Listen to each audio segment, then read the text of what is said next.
Greetings. How are you? This is a different angle than what we're used to, but bear with me. I hope you're well.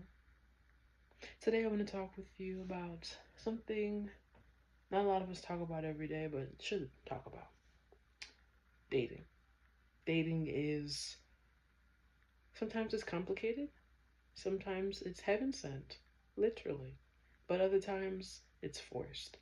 Today we're going to talk about 4 things that we should and should not be doing in the world of dating.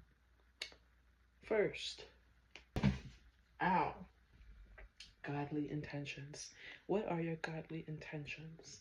Breaking up a subcategory of what godly intentions should be for His glory, correct? Everything that we do should be for the glory of the Lord. No matter how big or how small, we should be figuring out ways to give it back to the one who made us. Dating is a privilege. Really, I used to be dating in a different category, which most of you probably agree with. Were they cute? Did they make a lot of money? And they would compliment each other. Were you kind to me, compassionate, etc.? That all changed when it became about godly intentions. Your intentions should first and always be for His glory. Secondly, we should be focusing on what? Before you can focus on someone else, you should focus on yourself. You, the one that He's called. You, the one that He's positioned. It's for you. Let's keep in mind that the Father does not make mistakes. If you're still single or you're waiting, the Lord is putting you together, pruning you for someone. But first we have to deal with us. We cannot expect to end into dating or a holy covenant when we ourselves are not in the position and place that we should be. I like to think of it like this. How can we ask someone for something else that we ourselves are not capable of doing? We should be figuring ourselves out before we try to figure out somebody else, right? Before we go make demands and requests, he needs to be this tall or this big or this much money attached to his name. He needs to be this faithful. We should be reviewing and examining ourselves, making sure that we fit in alignment with 1 and 2.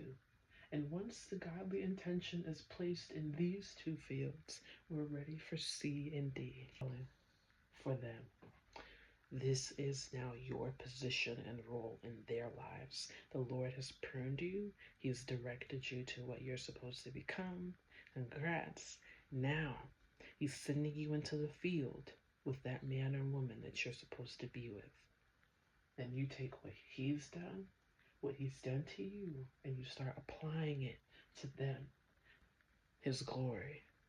That's above everything else, above you, above asking Him for pruning, for obedience, for whatever it is that you need before He steps you into that relationship. It's about God. I erased my Y. That didn't really do anything. We're in us now. So what does He want us to do? I know my role. I know my role for you. You know your role. You know your role for you. What do we do for each other?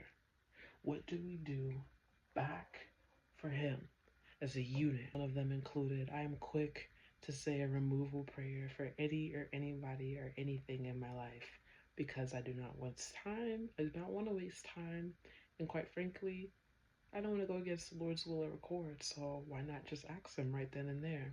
How do you hear God's voice? How does He speak to you? Are you staying in touch with His word in accordance? Are you in your word daily? Are you reading with Him, spending time with Him? Are you making sure that this relationship still is for the kingdom and not for you? Your spirit should be in check and should be monitored to stay in check throughout the relationship process. Some of us are not mentally ready to be in relationships or marriages, and some of us may never get to that point. And if we're not, we need to be content with where he keeps us. You know how I've always put off? Some of us are not called to be married.